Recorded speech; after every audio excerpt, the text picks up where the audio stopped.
Ընտրությունների ավարտից մեկ օր անց իշխանությունը սկսեց խուզարկությունները շուրջ 32% ձայն հավաքած ընդդիմադիր թեկնածուի Սևակ Խաչատրյանի թիմի անդամների, ավականու անդամների բնակարաններում։ Ըստ Սևակ Խաչատրյանի, գուցե փորձում են իր դեմ ինչ-որ ցուցմունք կորզել։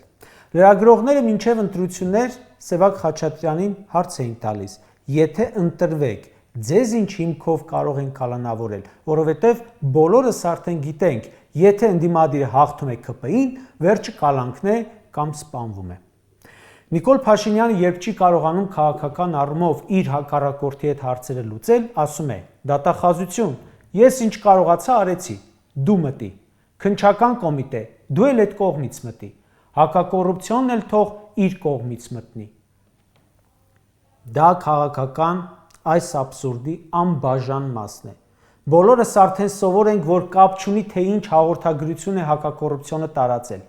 Անունը շատ հնչեղ է՝ հակակոռուպցիոն։ Մարդկանց թվում է, հենց հակակոռուպցիոն կոմիտեն գործ է անցնում, գործ ունենք Թալանի հետ, Կաշառքի հետ։ Բայց Նիկոլը հիմնավորում է, որ չէ, այ ձեր ցավը տանեմ, գործ ունենք քաղաքական պատվերի հետ։